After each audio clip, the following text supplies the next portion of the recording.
Brilliant, brilliant, brilliant, brilliant. Hello, hello. Yes, we are live. We are live. We are live. Love it. Beena will be here any second now. You know, time runs differently. It's very amazing. We assume time is the same. It's not. Time runs differently for different people. Yeah. In this case, obviously, Venus time is running slightly differently to the general time in mine. Bina Manawa time. Not yet EM. But no, Bina will be here in a moment. She was on earlier. Had to get something. That's important. Eating is important. Eating is very important. Brilliant. Now to share everything. Today, uh, the chapter is going to be about self. This is it's a huge topic for me. Huge, huge, huge, huge topic. And why I like it so much is because self-talk is one of the few instances that we have where we can so easily and readily change ourselves. Yeah, I mean, there's a lot to it.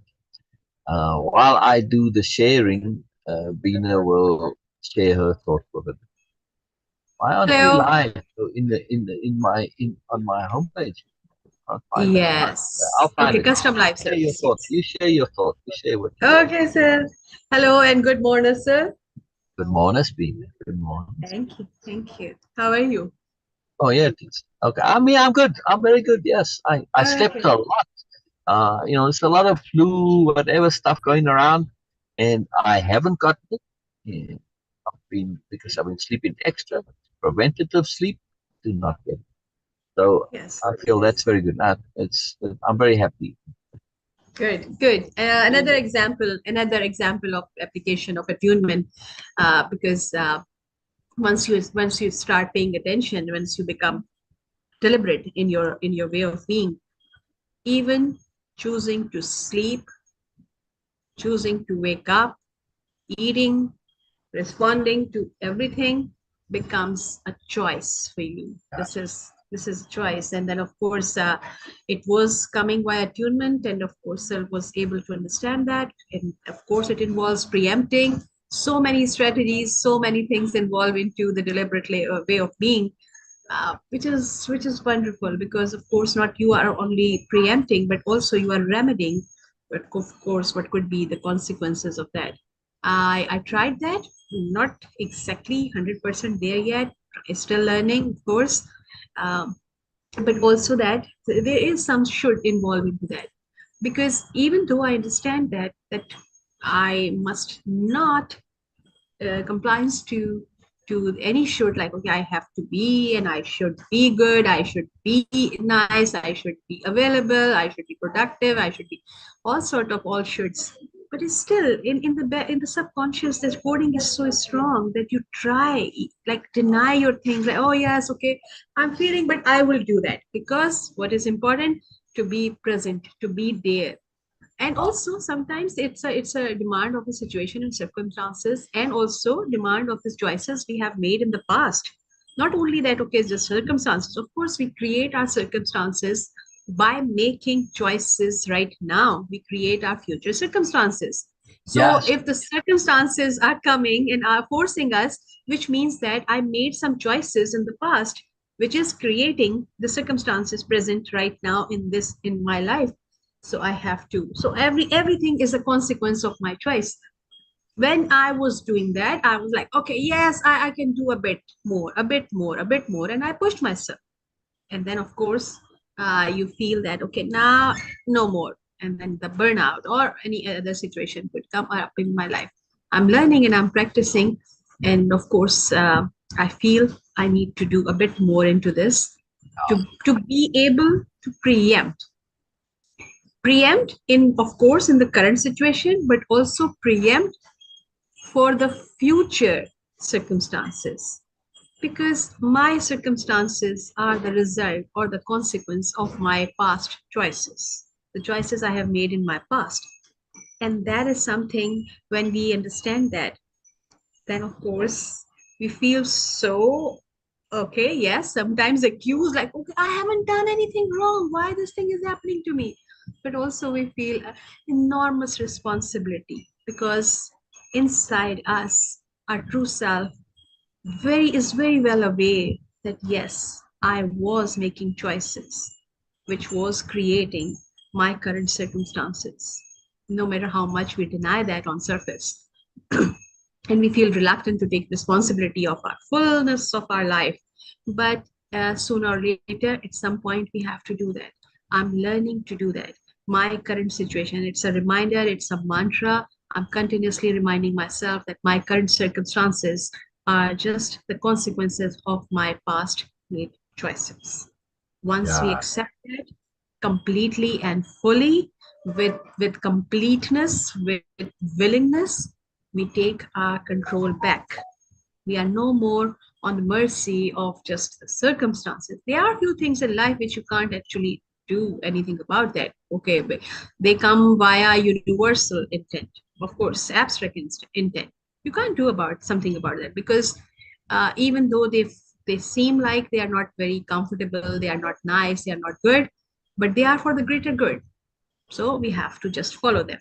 But for the rest, we have to take full responsibility and ask myself. I was asking myself what I have been doing, what choices I was making, and the result was, the answer was from me, no one else. The answer coming from me, that Beena, you were not paying attention to your sleep pattern, you were not paying attention to your resting time, you were not paying attention to what your body was asking for, and also you were not being careful about interaction with other people out there. I was going out and of course socializing and all sorts of things. So whatever was happening was my choice. Still, we are not hearing you anything, nothing from you. Sorry, no sound. oh, I'm here. I'm here. Can Okay, you hear me now? okay, you were No, I waving, wasn't so I saying thought you. anything. I wasn't saying anything except I want to say hello, hello, Lisa. Lisa says so true, Dean. So true, says Lisa. So hello, Lisa. Thrilled that you're here. Hello, Thrilled that you're Lisa. here. Yes. Brilliant. Norma too. I'm Good not sure if morning. Norma's here or Hello, not. I don't Norma. think Norma's online right now, but hello, Norma, if you are here. I hope you are Okay, hello, well, Norma. I Norma. hope you are well. So, I don't think So Norma.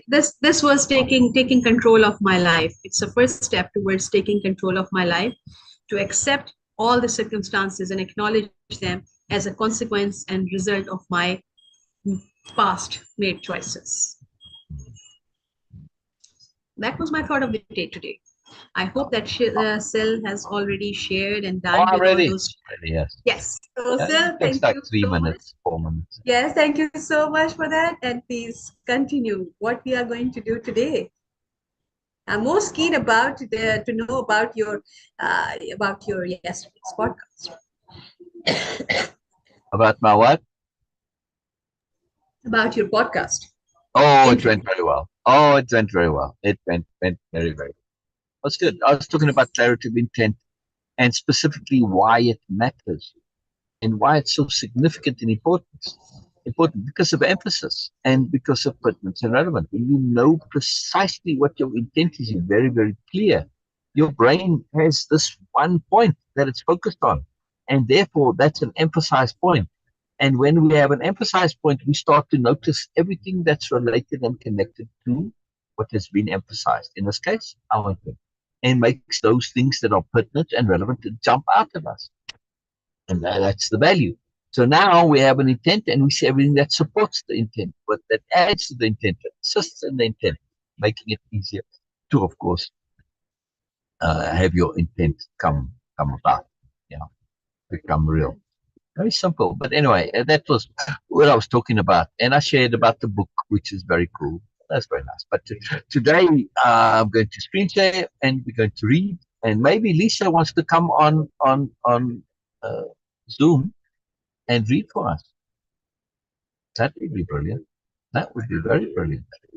Oh Before, yes, yes. Norma, Lisa, please feel free yeah, to hang on join a us. second. That would be Okay, so wonderful, and you before will we get go a into this, and yes. again, again, a lot of people think when they come on Zoom they have to have the camera on, and some don't want to have the camera on. No, no, no. Like No, Bina no, don't put the camera on either. no. Like me, like Yeah, me. like Exactly. me. You don't need You to. guys can see. And okay, no, I'm not using my camera. Oh, thank you. Yes, exactly. But now that image behind me, Lisa, I'm going to share the link in case you want to come.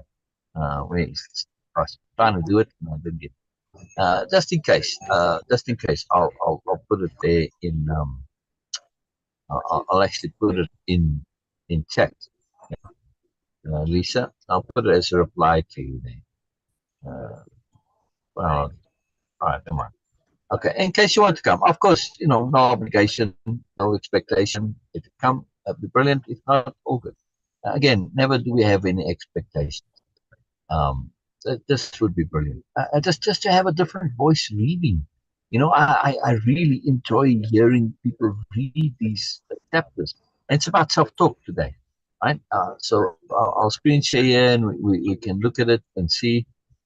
Maybe Lisa will come, maybe not. Either way, it's all good in the screen share. This chapter is very important to me because I put it in the title, self-talk. And what makes it so important is that it is something that is relatively simple that we can do that results in profound self-change. A very big deal. It's a very big deal. Now, of course, it's about doing it appropriately, and that's what the article is going to be about, and we'll have this capital B discussion. Okay, no problem, Lisa. We'll start reading right away. I just love this. Lisa, I hope you can see it on the screen share, right? This is the image that starts the chapter. And I thought this is just for self-talk, just an image, just a potential Biella, a potential Lisa, a potential Beena. I just love this, the earnestness and, the art, beside the way the face is decorated. It is to me why I like these pictures and what I'm going for is that I don't see meanness or cruelty or self-importance or indulgence or pettiness or jealousy or anything. I see sobriety. Yeah. And that's what it is. It's not about beauty. It's about not seeing the negativity. When you remove that, you end up with, well, all right, I don't really know what this person looks like from a regular beauty point of view, and I absolutely don't care. My eye doesn't see that. What I am seeing is the absence of nonsense. Yeah, and it's quite possible to have that. It's what Way-of-Impeccability is all about. It doesn't make you perfect, but you can take care of this nonsense in your life, right? And the one way to do that, in particular, is self-talk. It is a very, very powerful tool. Again, it uses emphasis, the most incredible emphasis.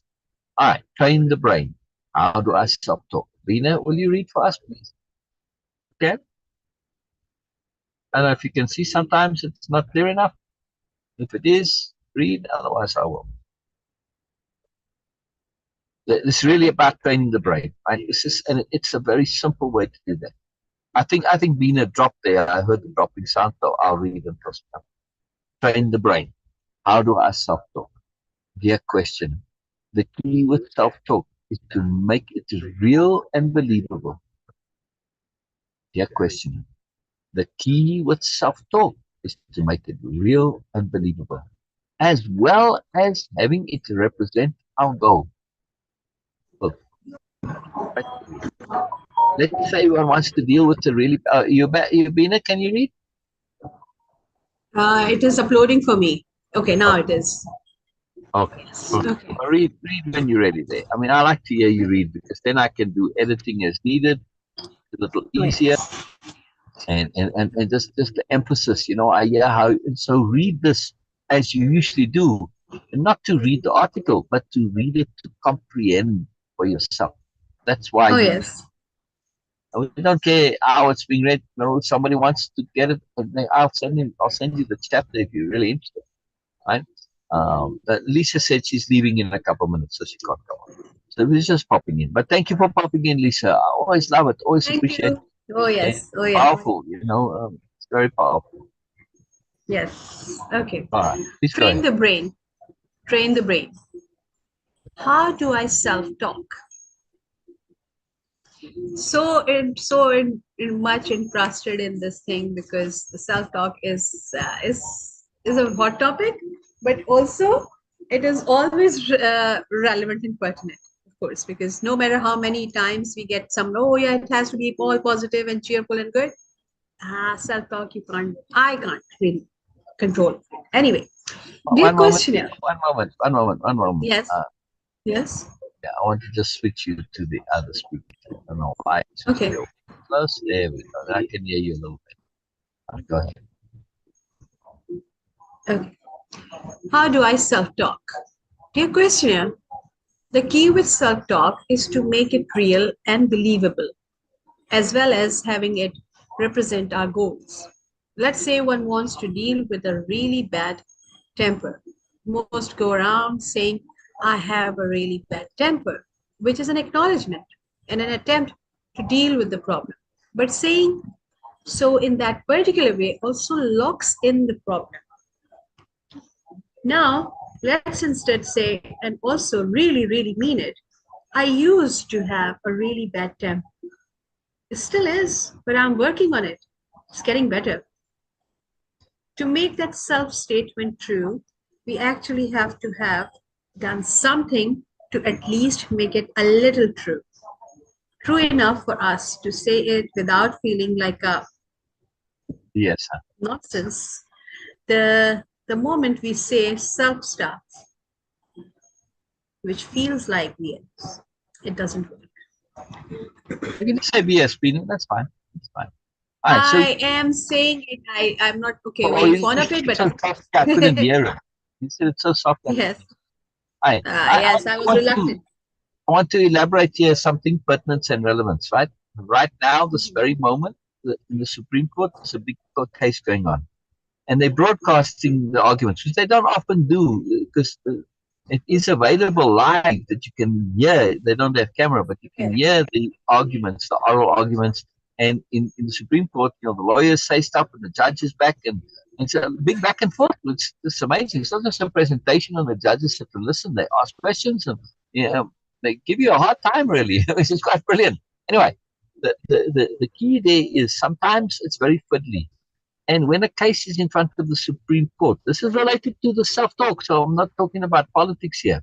I'm talking about the Supreme Court in general. But most people don't realize when something gets to the Supreme Court, it's because the case has been appealed and it goes back to the district court or whatever. And the Supreme Court can only decide on the merits of the case. There's a limitation. They're not deciding the issue in general. They're deciding on how the case was decided before. Right? So to make this a long story short here, let's say the law is broken and there's a law that has a loophole and allows you to do something illegal, and you did that, and then the case gets appealed. But the Supreme Court can't go and say no, that this law shouldn't be there. They have to say, well, that's what the law says. You have a loophole, and that's it. Too bad. And then it's up to Congress, in the case of America or in any country. This appeals in all countries, right? Then it's up to the lawmakers to fix the law. But in other words, there's a technicality involved. Now, I want to say that, and really good judges and lawyers, they bound by the technicalities of how the law is written. We have inside us inner bureaucrats are very much like those judges. They are bound by the technicalities of their system. Yes. And in this case, our inner bureaucrats, when it comes to self-talk, they are like a computer. They're like AI. They're very literal. Yes. In other words, if I say I have a bad temper, yes, that's true. Okay. Now I may still have a bad temper, but if I say I used to have a bad temper, that is also true. Even though I still have a bad temper, to say I used to have a bad temper is true. I have a bad temper and I used to have a bad temper. When you say it together, we see how the past tense one is true. Yes. But when you say it on its own, by implication, it implies that I no longer have a bad temper. But technically, that's not true. If you say to the AI, for instance, or the computer, I used to have a really bad temper, and you say, does this mean I still have a temper or not? They will say, no, it doesn't mean it. It might imply it, but it doesn't mean it. Okay? So we have to understand that our brains there's a part of our brains that are highly technical like this. Yeah? And this is where self-talk comes in, because self-talk is talking to that part. And when I say I have a really bad temper, it wants to, we'll go into this, but we'll go, Biella will elaborate. I just wanted to make this point that we have to really understand that the part of our brain that we are talking to is very technical, right? And to understand that when I say I used to have a bad temper, typically it means I don't have it anymore. That's why I'm saying so, but not always, right? I mean, just technically, I don't even want to acknowledge that I still have it. Well, okay, yes, I used to have a bad temper. I might be squirming out of acknowledging I have it, or it's just simply a statement of fact, right? No, nothing implied by it at all. And in the case here of the statement that's suggested, right, it starts with I used to have really still have instead of still is, still have, but I'm working with it. It's getting better, right? So there is that acknowledgement of that implication, that I'm not swirling out of it to just say, oh, I used to have a bad temper by implication. I might not have so bad anymore, right? But there's this nuanced distinction. It's very critical to understand. We really need to be very clear on how that works. All right, so please continue, Beena. Before continuing here, for me, Oh, please. the takeaway, of course, because this is very interesting topic for me, the self-talk. Yeah. What I understand that like self-talk, when we say that, everybody understand that immediately, which means that of course everybody have the self-talk, which also means that how important sharing is for each and every one of us. Yes.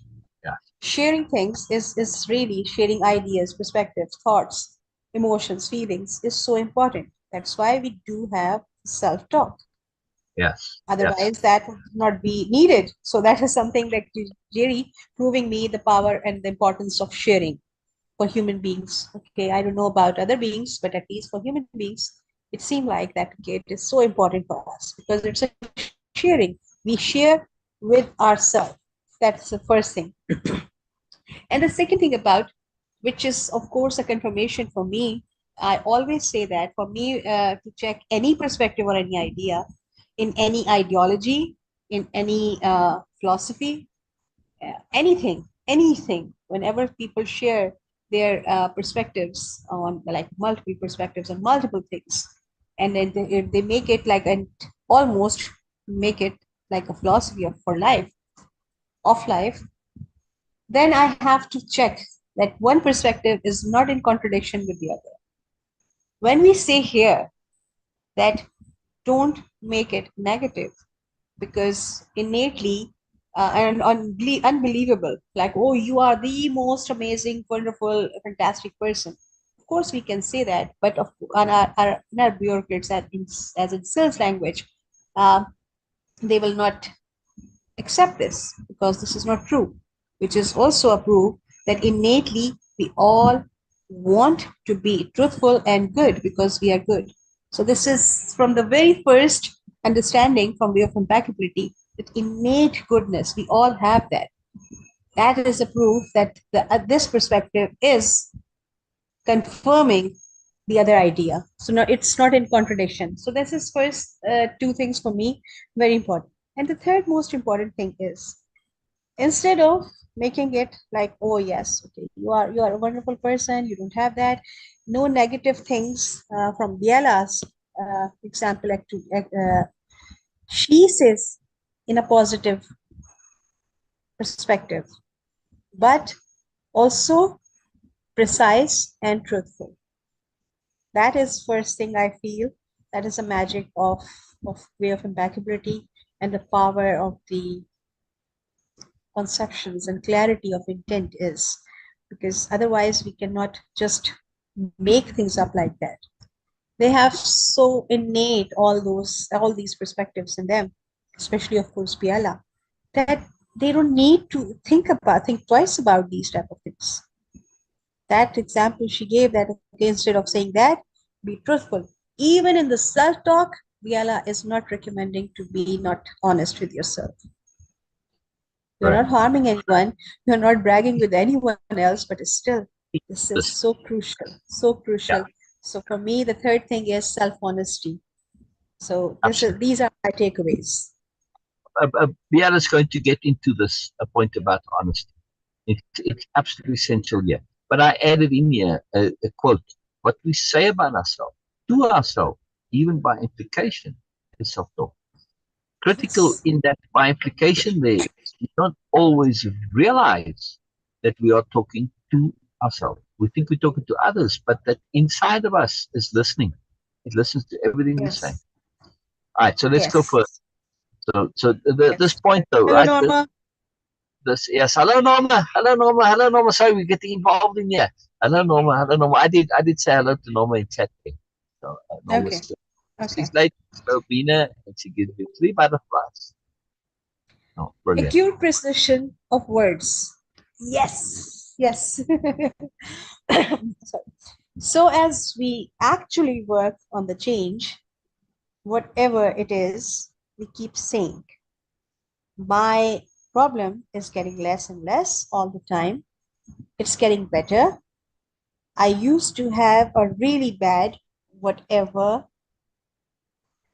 but not anymore. Wow. Right. My problem is getting less and less all the time. It's getting better. I used to have a really bad whatever, but not anymore. Wonderful. And as we go along, we have now put ourselves on a path, and our self talk describes the path, how we are constantly improving. And because it's true, the body can believe it, make it so. Through the power of emphasis, importance, and truth, we train the brain and actually literally rewire it and change its structure to what we want. The more we say, I am getting better and better because it's true and self reinforcing, the more we do get better and better Oh, sorry. until we get to the point. Yes? Sorry. But you like it. See you in a second. We do get better and better until we get to that point where we can say to ourselves and of ourselves, I used to have, but not anymore. It's gone now. That's the goal. Ah, brilliant. Self talk is incredibly I powerful want to when, emphasize on yes, this, right? yes, Because I don't know how much more. Yeah. All right. Let's just read the whole article. We might as well finish now. Keep going. Then I'll okay, okay. Self talk is incredibly powerful when used this way. When we understand we like the truth and our body attempts to make our truths true, and we simply have to find an appropriate and strategic way to present our truth to our bodies. Wow, I love this. exactly. Self-talk, There's the heart of it. self-talk is yes, self-talk is incredibly Says, powerful read when that, but used. that's what you do. What? I said that's the heart of it, but I hadn't read the next sentence, and that's what the other said. I'm going to read it again for myself. Self-talk is incredibly powerful when used this way. When we understand we like the truth and our body attempts to make our truths true, and we simply have to find an appropriate and strategic way to present our truth to our bodies. There lies the heart of it. In order for that truth to be true, we actually have to do something to make it so. Doesn't have to be a big thing, but it has to be a something. Self talk applied in this way, where it's real and true and describes the path, will do the rest. We can train the brain, it's totally possible. We simply need to use the tools at our disposal sensibly through being real in a smart way. Wow. Helpful to know when it comes to self change is that the body or that part which controls what we want to change doesn't care for sudden, huge, radical changes. Scares the hash out of that side of us. But incremental change in a small, safe steps, that's not a problem. And once the body has become used to change, the steps can get bigger and bigger. Little by little leads to leaps and bounds. Biella. Right. So this key point here about the self-talk is about incrementalness and about truthfulness. And this comes into, we see affirmations, law of attraction, all of this. People say, go to the mirror and say, I'm successful, I'm successful, I'm successful. Why doesn't that work? Because your body, those inner bureaucrats, which are those technical, and they take everything very literally. They say, but you're not. You're just saying a lie. And now it becomes counterproductive. It becomes counterproductive. Yes? And now, all instead of making yourself feel more successful, you just feel like you're lying to yourself. Yes? However, if you were to say, I use the problem of anger, but let's use the thing of successful. If you say to your inner self, which is who you're trying to convince and say that I am successful because you want to feel confident and project this, and you want to kind of fake it till you make it. That's the idea here. But they don't also understand this. If you were to say instead, I am more successful today than I was yesterday, if you can make that true, doesn't matter how small. Doesn't matter how small. Those are bureaucrats. They don't care. It's a computer. It can be 0.001% more successful. Doesn't matter. If that is true, your body is going to say, yes, that's actually true. And now they will agree with it, and you're going to feel that way. But to just say, well, I'm successful, no matter how confidently you say it, how fully you get into that act, your inner self, no, but it's not true. No matter how much you feel successful, it's still not true. So you have this counter against your own point and works against you. And if you're truly honest, you say, well, I'm not, and I'm just lying to myself, and that's why people give up on affirmations and they stop working. However, if you keep at this and you say, I am more successful, why? Because I'm actually doing something to be more successful, right? And this is it. We actually have to do something. That was the emphasis. Right? We actually have to do something to make it so. So you can't go and BS yourself. No, you've got to be real. And that's the whole point here. Yes, you have to be real and do so incrementally. And if you are growing and changing, and now you say after a while, like with your temper, if you're working on your temper and you start to say, well, my problem is getting less and less all the time. It's getting better. My temper, right? It's getting less and less all the time. It's getting better. I used to have a really bad temper, but not anymore. Yes. When you can do that, now it starts to become self-fulfilling.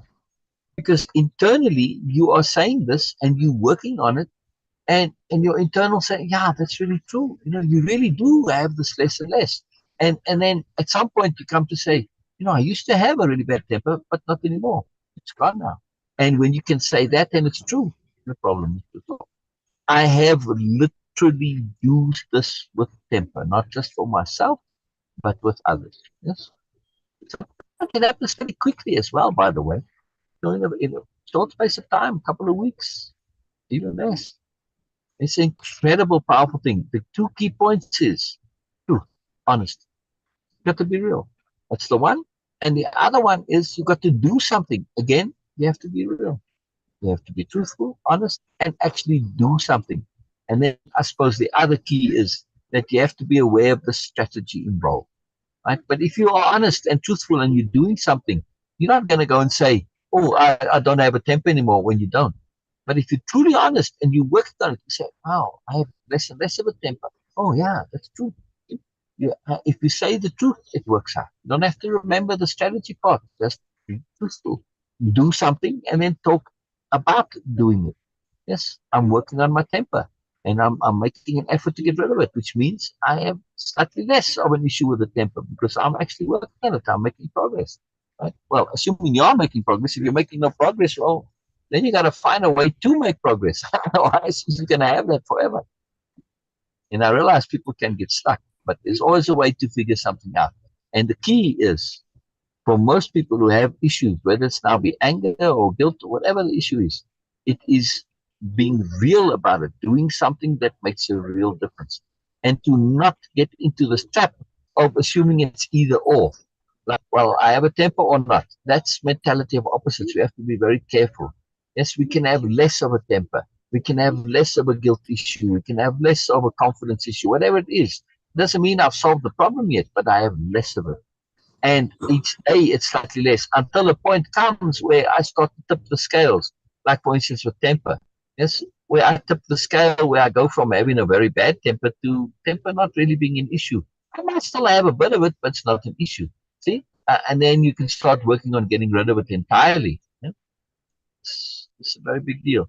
That incremental change. Yes, our bodies don't like for radical change, because radical change means that you're adopting something that's maybe not tried and tested. And our inner bureaucrats, they're bureaucrats. Man, you can't just come and give me a case. It's like on the Supreme Court. Yeah, you can't just say, no, this is the way it is. You got to prove your case. Now, it doesn't like to accept things that don't have proof. Sometimes, yes, there are exceptions to that, but that's a different topic. Nonetheless, when you look at it in this detail, now, what was the well, before I go on to the consequence of this, which Biella doesn't address, I want to hear Beena's comments and Norma's comments. Yes? And Lisa's, if you're still here. Lisa said she had to go, so maybe Lisa not.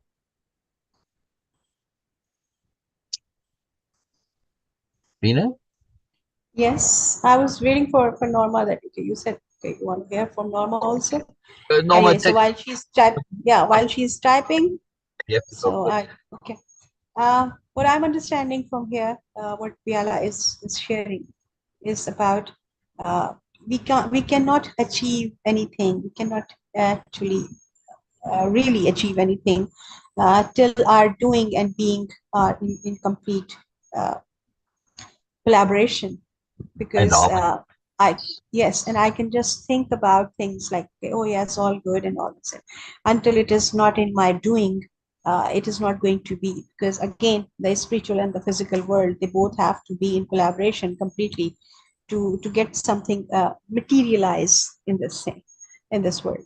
What I just want to know that okay, from if I can ask Biala, what make anything real to us? what makes anything real to us? Yes. What a wonderful question. What a wonderful question. What makes anything real to us? Yes. I don't know. I think Biella will have to take some time to really ruminate on that. That's a fantastic, wonderful question. I think you need to email her. Why I'm asking this question? Well, at Because the talk, I'm being serious. I'm okay. I'm just giving some more details about that. Why I'm asking? What do you think Because Biella would say?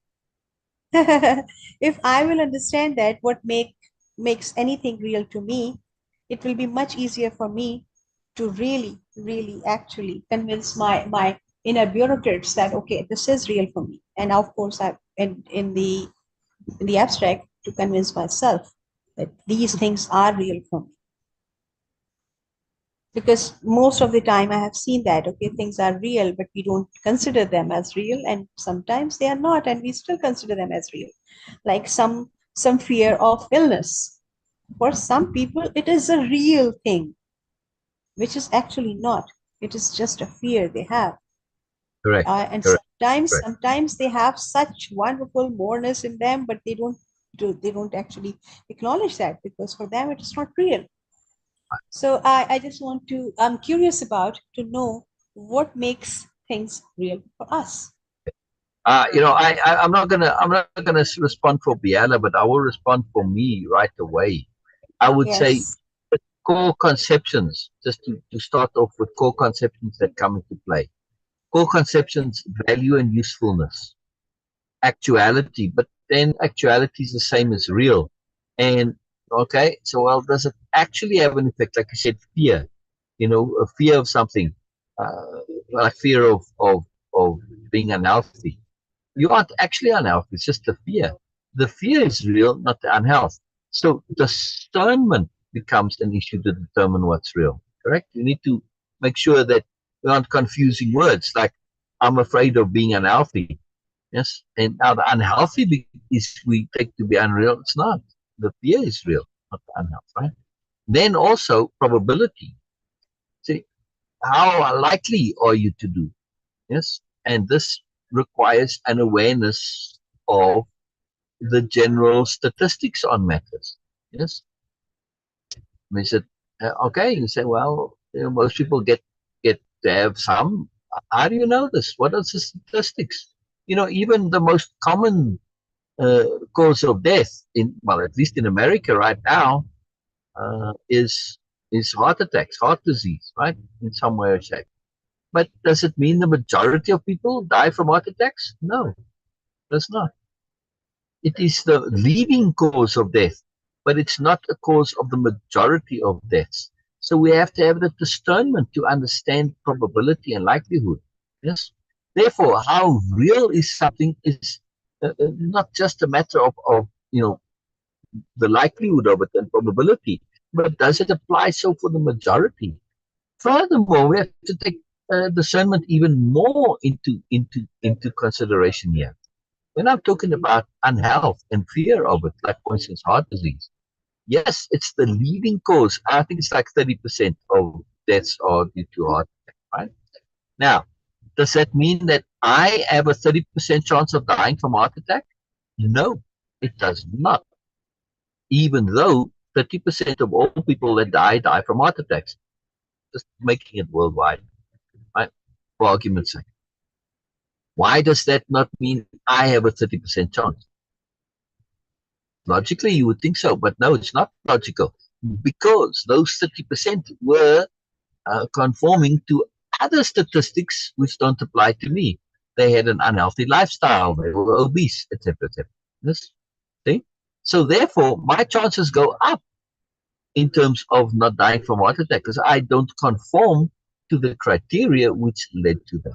So now we are saying that my fear of a heart attack, how real is it? It's not very real at all because it's based on bogus information.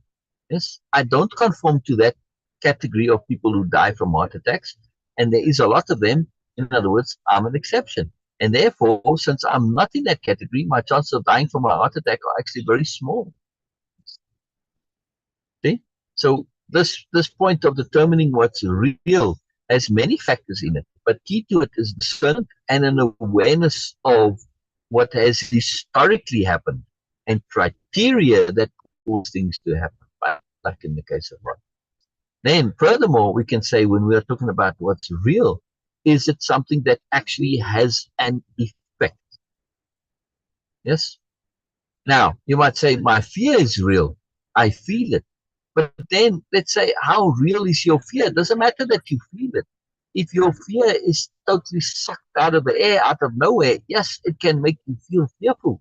But that doesn't mean that your fear is valid. And if we start associating valid with capital R real, now we can say, yes, your fear is little r real, but it's not capital R real because it's not valid.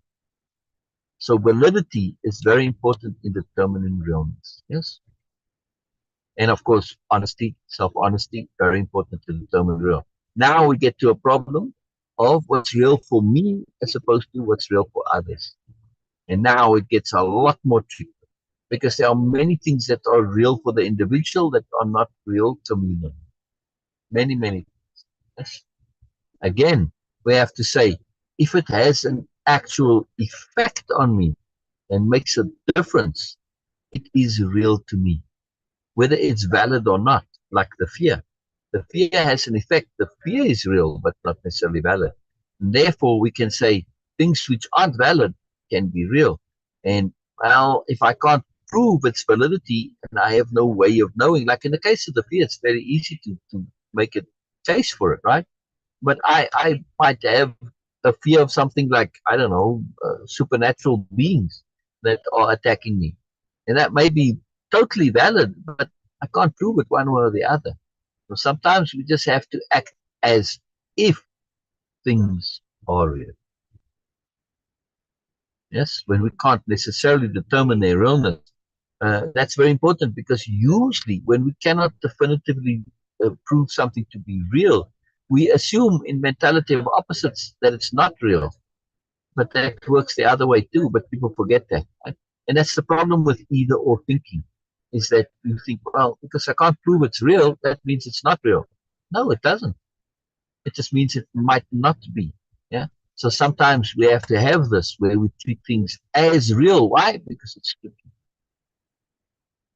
Yeah. So real doesn't have to be real in order for it to have an effect, or at least not to be proven real. To be strategic means we're going to treat things whether they're real or not, and we're going to get value out of how we treat things, whether they are real or not. And we can make things real by our decision to make them so for us. Yes, makes sense, Beena? And Norma says, Grin, you have to have a heart first. Yes, Norma. Trouble is, we can create from fear as well. Precisely. Fear is a mind virus. It's an incredible mind virus, because it can create all sorts of realities. And that's what I was ended on in my whole little mini speech there, right? And my sharing. I was saying is we decide what's real in the end. Yeah? To answer your question, thus, Beena, the individual and the individual alone is the final arbiter of real. Exactly. As you said earlier, that the fear is real, but not the unhealth or unhealthiness.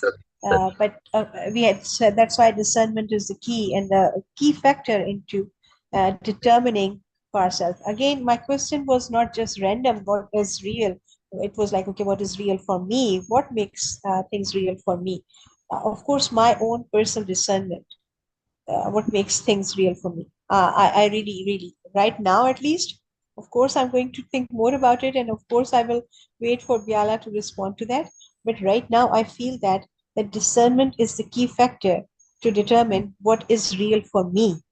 Of course, the fine tuning that, okay, what actually is going to be my discernment.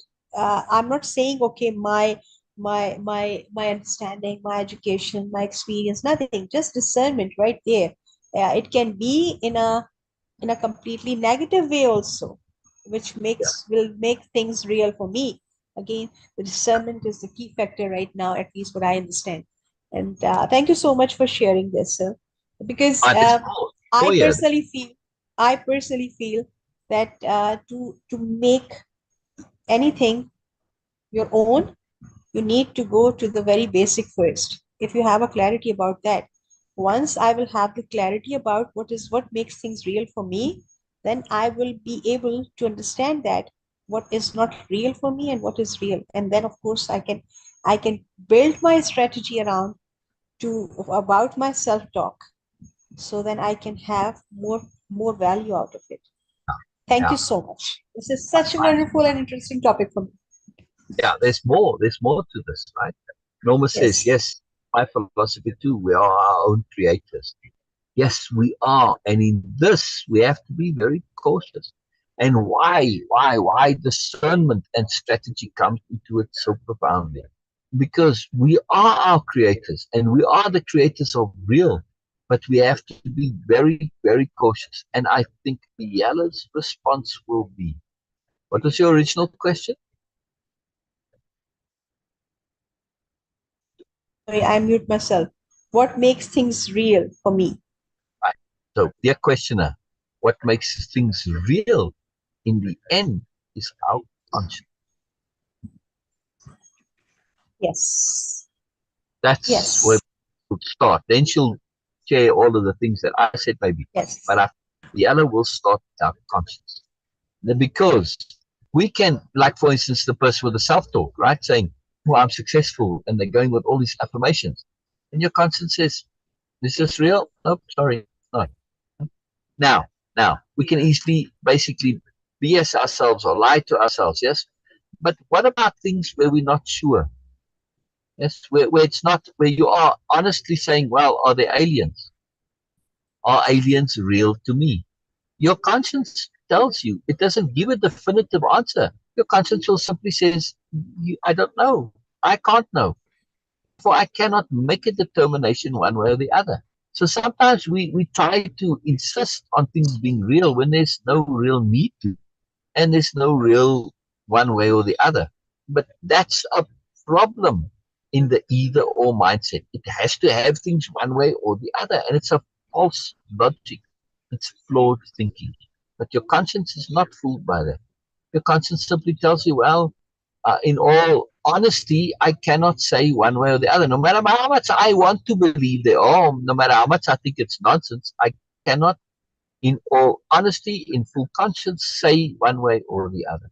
So when you go back right down to the root of it, our conscience will be very powerful. Now, does this mean that your conscience cannot be wrong? That is a deeper question. Yes. I'm not sure. I think it can be, but that's me.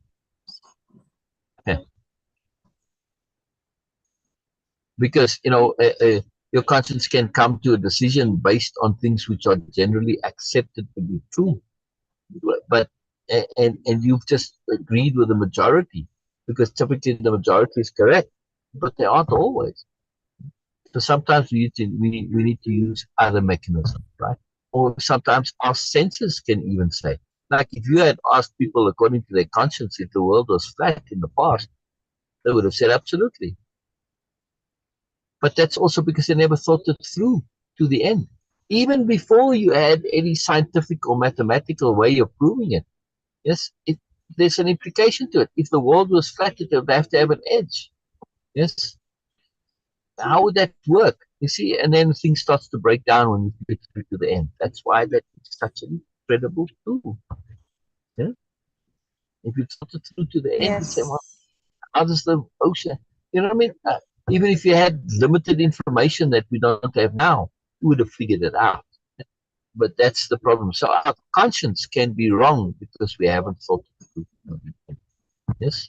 Now, I suspect, though, if you'd really ask somebody who did think a little bit, even if they hadn't thought it through, you say, well, how would I know? I haven't walked it. I haven't seen the whole earth, so I can't possibly tell you. That would be the real honesty question. So if we are truly, truly, really honest, super honest, and a bit thoughtful, then, we'd say, yes, it seems to be. But I can't say definitively because the only way I'd know that is if I'd been in all corners of the earth. I, that's the only way I would actually know. Yeah. See, so, in the end of the day, I say our conscience may be wrong, but only so if we don't apply our tools of discernment, such as thinking things through to the end and perspective shifting to my perspective. When we start doing that, then conscience is always. It has to be because when you take it to that level, it's like the computer. Your computer cannot perform false math, for instance. Thank you, Norman. It's a very big deal, very big deal. So again, yeah, be aware that your conscience can be wrong if you aren't thorough. In other words, this is where we come back to why it is way of impeccability, not way of attunement, etc. Right? Because if you're impeccable, your conscience is 100%.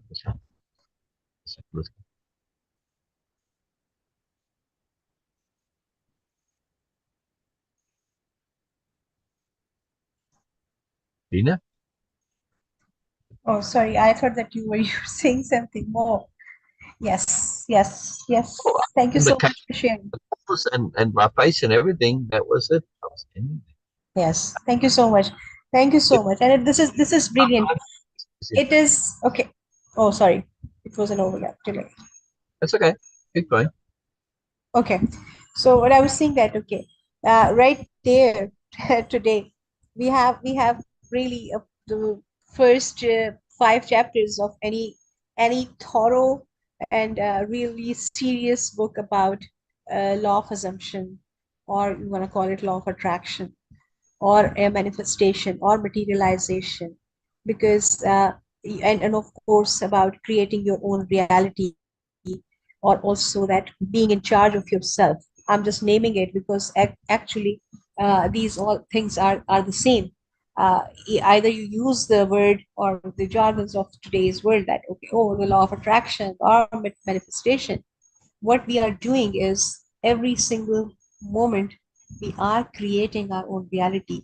And as in the beginning, I was sharing about that how my circumstances are just the consequences of my past choice.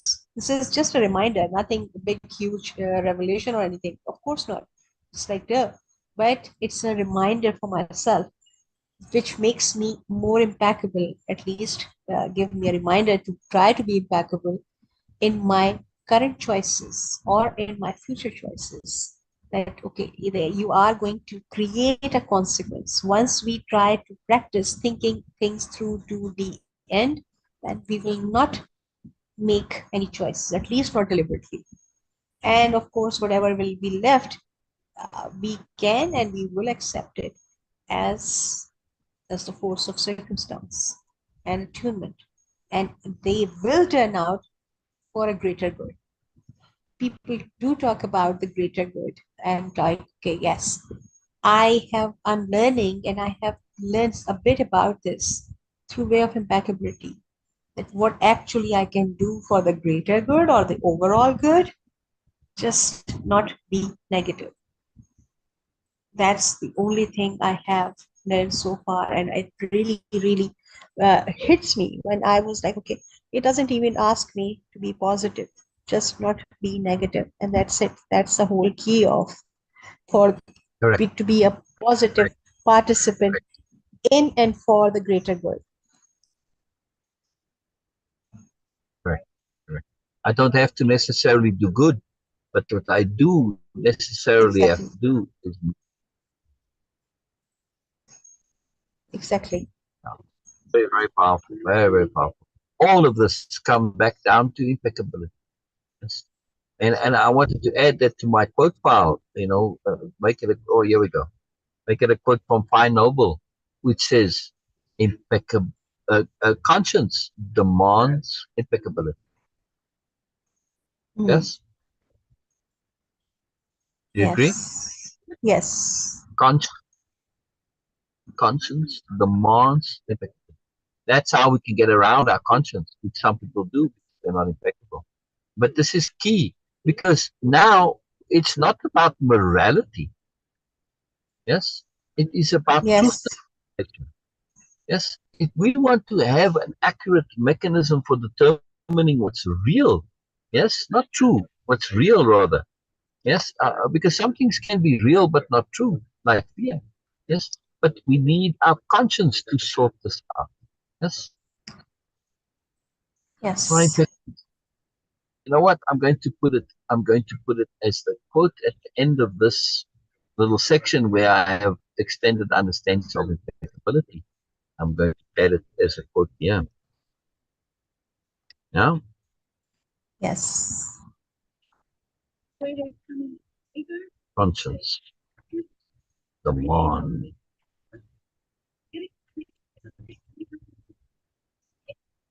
Because our conscience is our mechanism for determining what's real. And since we are the creators of reality, yes, we don't want to create bogus reality. Yes?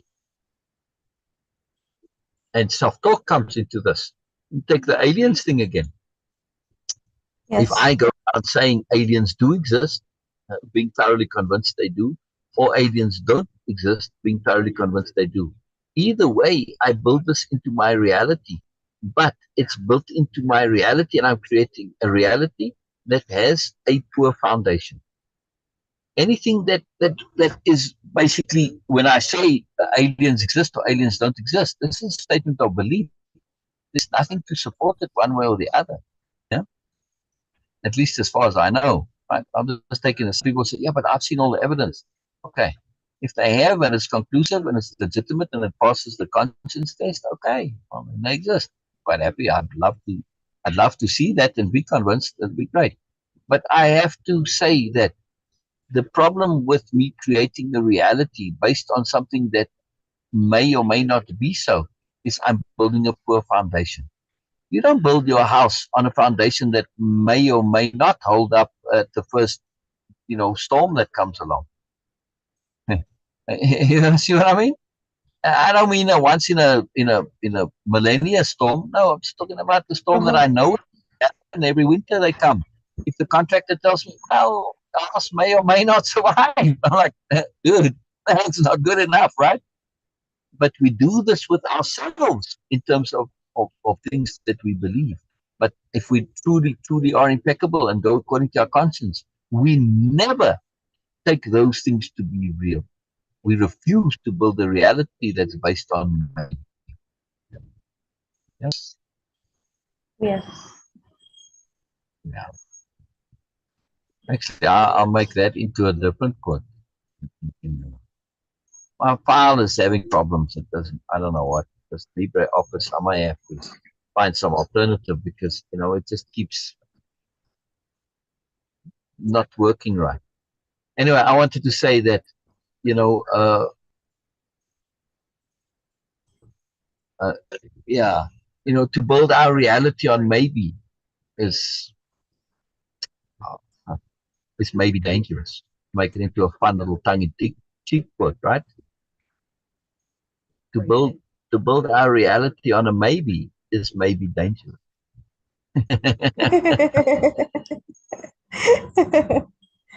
And that's something You're that not, Nora would say. That's the Nora quote, right? Really? yes, you are not sharing a screen, sir. No, I'm not. I ended it so that I can make my quotes, but it doesn't matter. I don't need to. Okay. I, Yes. I want to emphasize now to go a little further with how do we use this positively? And this comes up in Biella in the book in the beginning, where in the introduction to the book, it's saying that Biella is using these capital terms, right? Capitalized terms.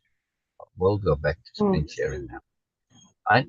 And these hyphenated concepts, yes, like believing without believing, etc. Yes. Why does do this? Is it just her idiosyncrasy? No, she does it because of emphasis. And emphasis and self-talk are profoundly connected. Why is our self-talk so emphasized in the brain? Because it is us, it is we who are saying it. If I say I have a Yes. bad temper, that's way more emphasized to the brain than when you say so. You may have legitimate reason for saying so or not. Yes. So what you say may or may not be true. But if I say it, whether or not it is true or not, my inner self will want to make it true. Otherwise, I'm a liar. Think about that. Yeah. Therefore, what we say about ourselves has a disproportionate influence because I don't want to be a liar. So if I go around saying, "Oh, I'm such a fool," you keep saying it, and your inner bureaucrats are going to make it true because otherwise you're a liar. You don't want to be a liar. You can't be a liar. You can't be a phony that goes around saying false things. This is why self-talk is so important. Now, if you go around talking about things like we are, yes, and we get back to the other capitalizations, because those are all terms that are in a dictionary of power, and it's why it is called a dictionary of power, because it has the power to change you. Now, it's to bring those terms, those conceptions into your day-to-day language. Right? Start talking about impeccability and discernment and goodness and moreness and believing without believing. Not because you are just saying the words, but because they mean something to you. They are real to you. When your inner self hears this, right? Like Beena yesterday, when I was unable to be here to reboot my computer, my internet went down, all sorts of stuff. And Beena was sharing about things that were important to her. Right? And those things, everything she was saying was because she'd made it her own. They were real. When the self hears Beena talking about this, the self is going, yes, yes, wow, wow, yes, yes, yes. And because Beena's regularly been talking about those things that matter to her, and she's brought those concepts into her language. And because she's honest and she's talking honestly about things that are real and matter to her, the body said, well, we better make this true, otherwise Beena will be a liar. Beena was making an effort to make it true, but we need to get the body's help also. The body has its own agenda. It isn't always on board, right? And the bureaucrats. But the one thing they don't want you to do is to be a liar. So me, myself, is only a part of my greater me. I can say I want to have discernment, but me saying I want to have it, me saying I'm working on having it, and me actually having it are all different things. Yes. But the more we work on it, and the more we want it, and the more we make it real, and the more we talk about it, the more that inner side, which is a little reluctant to change, right? The bureaucrats, they don't like change. Bureaucrats do not like change. But we are going to force them to change. Why? Because otherwise, Yeah. it's even worse for them. It's just, well, we're going to be liars. No, no, no, that can't be. So we kind of pressure our bureaucrats to come along for the ride. But it's good that they are reluctant, because otherwise we just adopt the first and nearest thing and change according to it. And, well, if we think of our fashion choices and stuff that we did when we were younger, see, luckily it didn't stick. It wasn't a real change, it was only temporary. See? So real change, it has to have a bit more to it than temporary change, because we can be foolish and we can jump into things and change just because, well, it's the thing to do, it's fashion or whatever. Right? And whenever we know fashion, and I don't just mean fashion in a clothing sense, I mean fashion also in the sense of psychological fashion, emotional fashion, yes, belief fashion.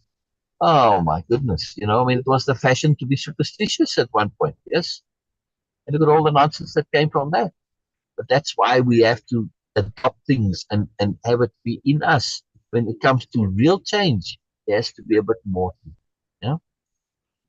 Very powerful, very powerful. So the key point I'm talking about here is that self-talk thus needs to be very, very, very strategically and consciously and deliberately applied. And when we do this, when we take self-talk and make it very deliberate, when we start using these power conceptions, it causes us to change. Yeah? That's why I said in the term actual simple self-change. Simple. It's simple. Just be real. Talk about what you're doing. You are changing. You are growing. You are learning discernment.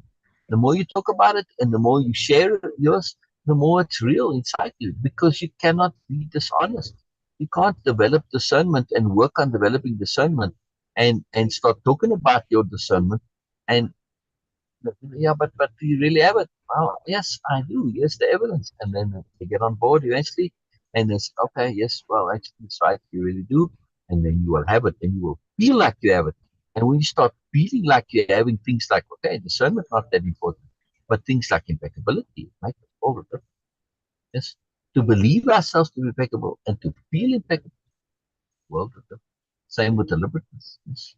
Same with many, many other things. This is the key. We want to make it our own so that we can feel it transform your life. Yeah? Very, very big deal. Beena, any more to it? Yes.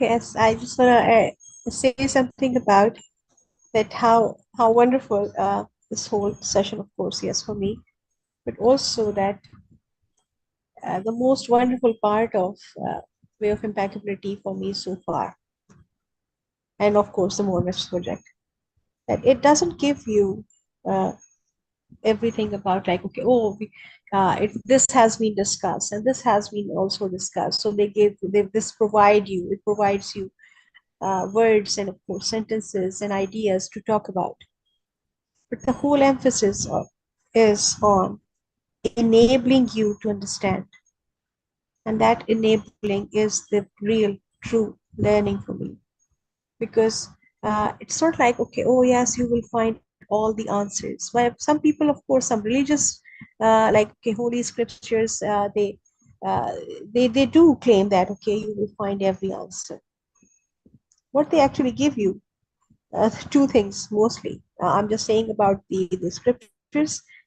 First is that the abstract concept, and the second, the most important and crucial for those type of things, is to have a belief that it does connect to everything. because then we, of course, then we start making connections to things. But in way of impeccability, I'm not comparing it, of course, because I'm also a practicing religious person. I'm not comparing it, but what I'm saying is, way They of work. impeccability, They're not in. way of impeccability.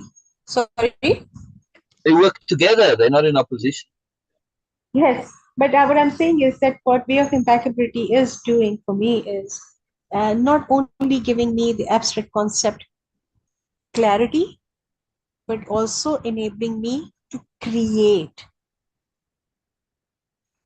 abstract concepts about things, not just picking and, of course, connecting it to something. No, I can and I am enabled. I'm becoming there. I'm going there. Of course, not there right now. And this is what really true learning for me. Like today, that was just a topic. And when I was reading it, I was like, wow, this is so interesting. It was interesting only in the beginning, but now it just opens up so many things in my mind, like, oh wow, okay, so it connects to this also, it connects to this also, it connects to this also. And it is not just randomly connecting, it is making vital connection, relevance, pertinence, and of course importance. And this is something I'm just not finding anywhere else. Not saying this, not sharing to appreciate only, but saying this and sharing this because I really am keen to learn more about this. What happens today? I ask a question and Syl says, okay, yes, let me ask, let me think about it. And he was thinking about it. Not because that it was not a completely a new question, but because he is not irresponsible. He's not just saying things for the sake of saying. He was being really thought about it without having any ego nonsense. That's what really capitalist sharing is for me. No ego nonsense. Okay, so that was my takeaway. I was just doing this again, doing this for myself. Oh, And that oh, was my takeaway today. That was my takeaway. I'm coming, Beena. Okay, no problem, no problem. About the law of attraction. That as a not a teenager, I was not a teenager when I got first introduction to this law of attraction things. But I was in a teenager mindset, actually, you can say that. Not a typical teenager, but the curiosity level. Okay, that was it. I was really attracted towards all the new terms, new ideas, and everything. And that was the mindset I had. And when first I heard about this, I'm like, what is law of attraction? I assume that it is law of attraction to build some attraction in you, like the woman and the men type of a thing. And I was like, no, I'm not interested. But then it keeps coming and keep coming, and then I was like, oh, okay. So now and then, then I started thinking about that, and then I started reading something about one of my friend was really insisting to read some books about very famous books about law of attraction, and she gave me links and all that, and I tried, but sorry, sorry to say, that book was really not helpful at all because it keeps hinting about something but not actually explaining what it is. So it is something they are not clear about what they are talking about. Okay, again, for me person, no In other offense words, to. that book didn't pass the muster with your self-honest conscience. Exactly, Your exactly. conscience couldn't sign off on it because your honesty wouldn't let it. Why honesty is In, why okay, in my yes, exactly. crucial. Yeah. It was chopping, sir. Say it again. Hey, that's why honesty is so crucial. Self-honesty and honesty. Exactly. Okay. Because again, in this you couldn't buy into it because they didn't satisfy all the questions. It doesn't mean that what they're talking about isn't so. It just means they weren't able to communicate, right? Discernment, right? Exactly. This is where I was going. That okay, that book was really a put off. Like, okay, come on, it doesn't make any sense what you are saying.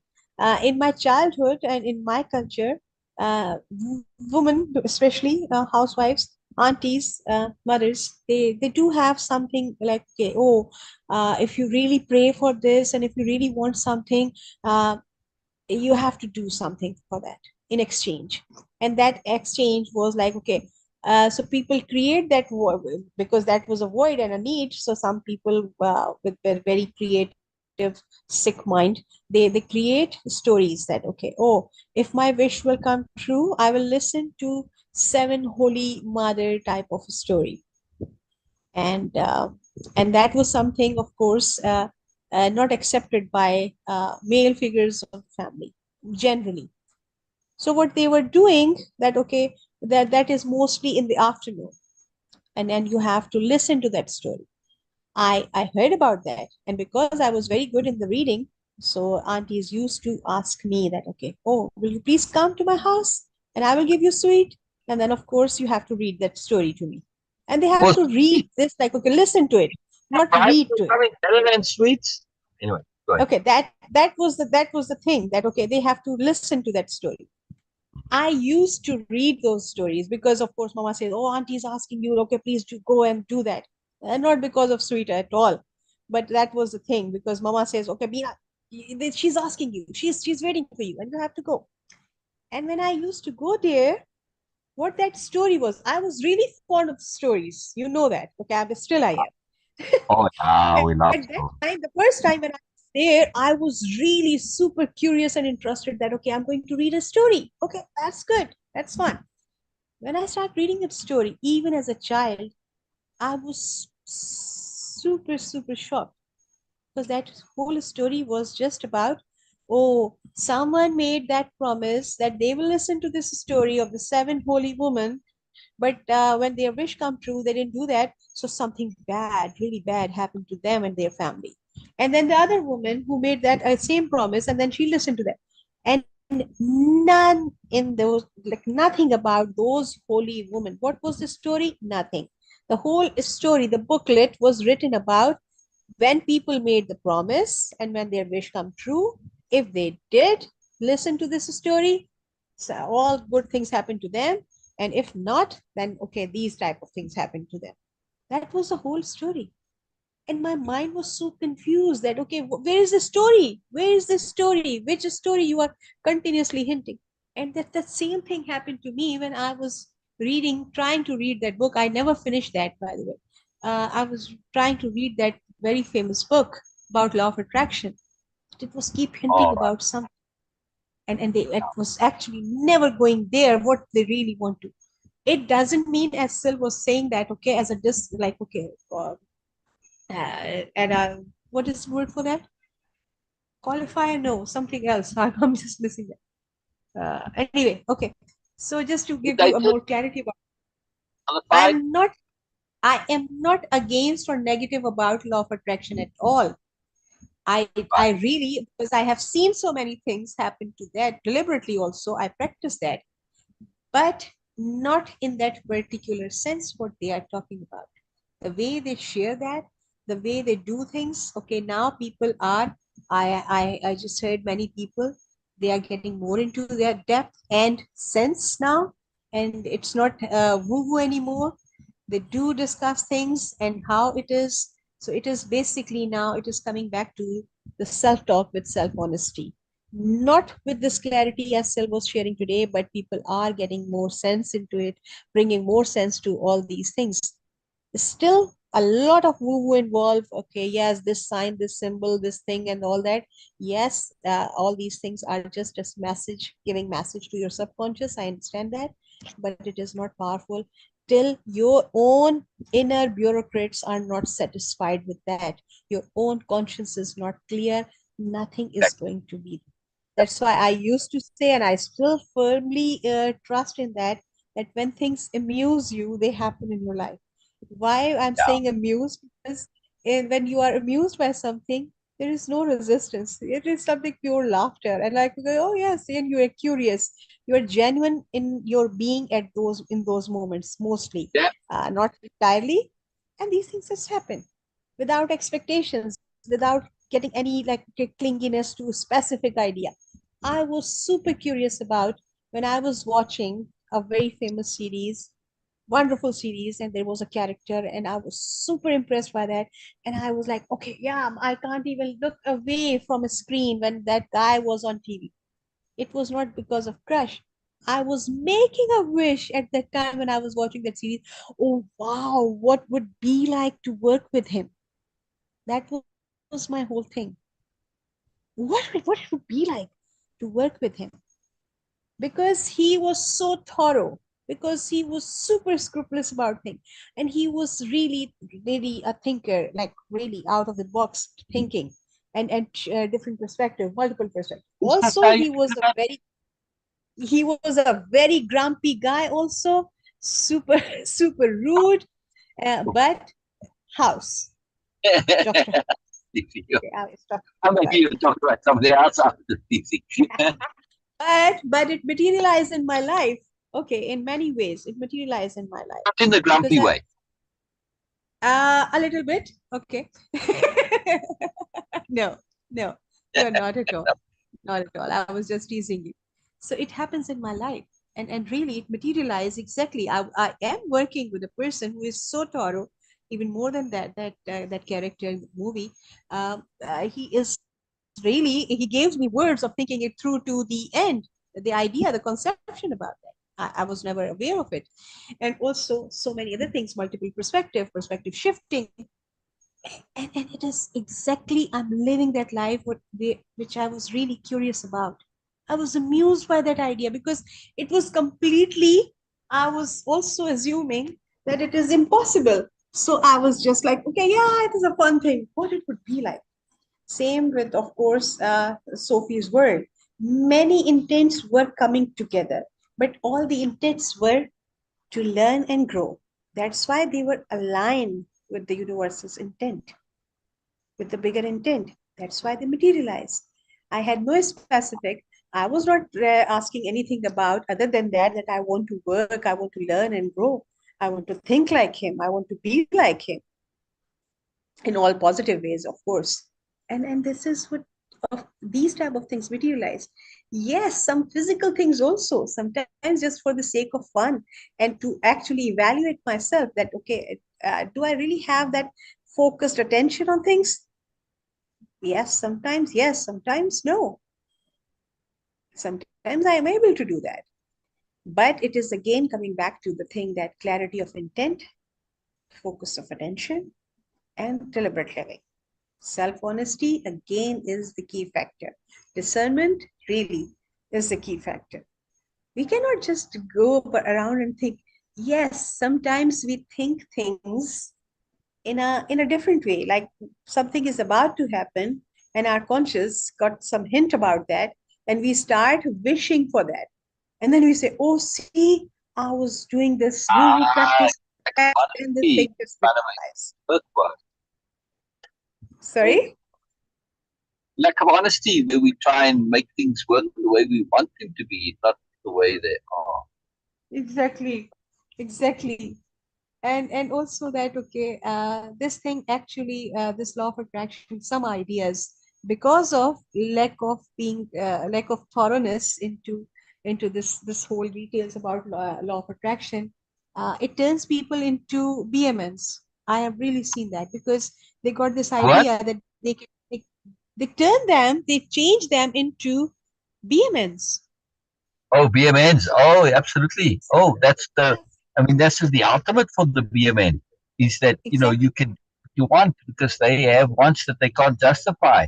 So they love to hear some system that says, oh, no, you can get what you want and it's okay to get what you want. And they But feel no, completely justified, and they feel completely honest and being really good when they are trying to manipulate other human being into their life. right. One thing I want to say that's very important here is in Yes, all this to always keep in mind overview perspective. Biella said this exactly. multiple times, and it's Yes, very huge in Way-of-Impeccability. It's a core term in the dictionary of power. Right? Overview perspective, greater perspective, universal perspective, however you see it. At least from my perspective, if we think from the universe's point of view, and to anybody, those BMNs or potential BMNs, those wannabe BMNs that are buying into way of law of attraction because they think it's going to give them this fantastic power. I say, do you think the universe is going to allow anyone who's not impeccable to have such power? Hell no. Yes. It's one thing to have power over people like a dictator, yeah? Because Yes. who's allowing the dictator to be there? The people. So you're responsible. So the universe says, well, too bad. If you're going to allow the dictator to abuse you, that's on you, yeah?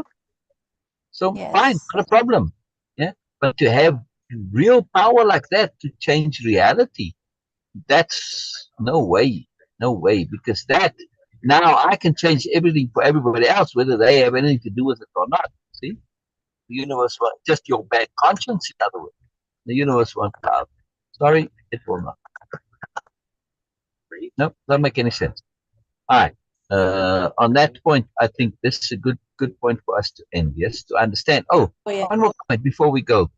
Lisa commented Yes. on this evolution. She said, she likes the picture because it's showing evolutionary progression. Yes, in a way, but this picture is very specific. It is showing the progression of self-change incrementally, right? Yeah, I'm a little less so today. I'm a little more so today. I'm a little more so. I'm a little less so. I'm a little more so. I'm a little. Whichever way you state it, it doesn't matter. I am different. Yes, and you can say I'm a little more different today than I was yesterday. Incremental change, Yes. and eventually you can say I am it. And when you can say I am it honestly, then you've arrived. You don't have to say I'm changing. Well, you know what? I didn't change from yesterday to today. Well, why not? Well, because I'm there. See? Isn't that cool? So that's the point of this picture. Yes. But it was, it was made taking this little by little, leads to leaps and bounds, incremental change, all of that together. And that's why self-talk is so important. But again, make sure that you not only stop saying things like, I'm such an idiot, I'm going to make it true, but also start saying things about the qualities of being that you wish to be. Start talking about what's important to you, what matters to you, right? And structure your self-talk in such a way that it leads you there. And specifically, when you are self-talking about a particular problem, talk about what you're doing, how you are changing, whether it's a little, doesn't matter, or a lot, doesn't matter. Keep saying that. Don't say I'm this or that. Say I'm changing. Say what is other than what you want to be. All right. And final last point, share something very, very important. Very, very important. See? There we go. Get the picture in there. Yes. There we go. There we go. Can you see it? Can you see it, Beena? There we go. Yeah. Lasagna. Lasagna. I'm about to have lasagna. Right. Yep. Wonderful. Wonderful. This is Thank you so much, Syl, for sharing. they're not Yes. paying, but man, I'll be happy to advertise. This is I've had homemade lasagna, right? My friends, his mother she was from Sicily actually, and Oh, she was a renowned cook. I mean, the whole town knew about her good cooking, right? Mrs. Swansagi. Anyway, and she would hand make all, in the pasta machine, make make the batter, whatever you make that comes out, grind it out, let it dry, all this. She would make lasagna from scratch, in other words. That was incredible lasagna. But I have to say, and not that this is as good as Mrs. Fonsagi's lasagna, but man, it comes a good way. Now it's a long time since I ate that, but this is very, very good, for something that basically it came from the freezer and 6 minutes later I'm eating it. This to me is just miracle. energy efficient. Yes. It's fantastic. It's absolutely fantastic. I don't have to do anything. I mean, it's so efficient, so effective, and super delicious and nutritious as well. Yes. Yes. This to me is just epic. I mean, to make that lasagna the way Mrs. Gonzalez had to make it, I mean, it took her a couple of days to make the lasagna, right? Oh, yeah. Because she had to wait for the pasta to dry, and then, when you actually bake it in the oven. Well, if I had to make this in the oven, it would take 40 minutes. Made in the microwave, it takes 6 minutes. And it's just fantastic. So I just love it. I like to share things that are brilliant and awesome. And I really want, right? Appreciation. Yes. Saves time and energy and everything. And it's inexpensive. It's just all of it. It's good stuff. Yeah, we live in a wonderful age where we have stuff like that, right? Oh yes, we are so blessed in this thing. Like, okay, everything is in so abundance and like really so grateful for that. From awareness to daily life, mundane things. Yes. Exactly. And the thing that I'm thankful for is to have the awareness to be appreciative and thankful. Oh yes. I don't want to take that for granted. I wasn't always so thankful and appreciative because I was a knucklehead and I lived in a bubble. But I have progressed. I have evolved somewhat. Yeah? Oh yes. And that I'm very appreciative for. Also, I'm appreciative of my efforts to do so. It didn't just happen of its own accord. I made a lot of effort to do so. And I'm appreciative of my willingness and my desire to make that. Oh yes. And persistence. I'm appreciative that I actually did do it. That I actually did do it. I didn't just think about doing it, didn't talk about doing it, didn't just want to do it. I actually did do it. I'm very appreciative of that. Do you have any other option but to not do that? Well, we always have the option to be stupid, Beena. I love that. Sorry. Sorry. I was expecting that. No, I never had that option, Navina, because of course, what else? Learning and growing. But no, oh, we always had an option to be stupid. Wait, Oh, has it yes. made stupid choices? Yes, I have, because I got caught up in a bubble. At least for Sorry. me. But I'm I didn't mean to laugh like this, but it was like really, really amusing for me it too. was a very sad answer that was also very funny. Yeah. Yes. Bina, it is important to understand the bigger picture, abstract thinking, as I keep saying, overview perspective. And when Yes. we realize this, like, yes, you said, did I have a choice? Not really, but actually, really, I also did. And so you could say, but if you don't really have a choice to be sensible, why did you do stupid things? Because I was in a bubble. My conscience would not leave that question alone. How is it that I was capable of doing really stupid, idiotic things and got caught up in a bubble? It made sense within the bubble, but in the greater context, not. And therefore, I'm very cautious always. And that's why I try and keep overview perspective in mind as much as possible, as best I can determine overview perspective. But at least I'm caught up in a bigger bubble than a smaller bubble. Okay, so be it. But I'm always on guard against bubbles. Always on guard against bubbles. Very dangerous. Oh, Very. yes. I hear messages from somebody there. I am responding to that. Before that, I was just checking. Anyway, I will respond to it later. First thing is that thank you so much, Syl, for sharing it. And this is really such a wonderful session today. It was really a wonderful open in Norma's words and live today for me. Uh, and I would again say that, as usual, that if you are watching us live and if you will watch us recorded here on Facebook in Group Sassy or on YouTube, please do click like and subscribe to this channel and leave a comment there. And please do share it also, because by doing so, you are not only setting your online algorithm, for keeping it precise, what really you really want to, what you prefer in your life, what you want more in your life, but also you are setting an algorithm by just adding one number that majority of people are really focused on learning and growing. This is a great help. Words. Be a part of changing the paradigm by liking, commenting, and sharing. Yes. Yes, be a part. Be a part of shifting to the Moreness paradigm by Yes. liking, commenting, and sharing. I mean, we really Yes. mean, we're not just saying it to promote ourselves. Oh, that's a very clever way to promote yourself. No, it really does.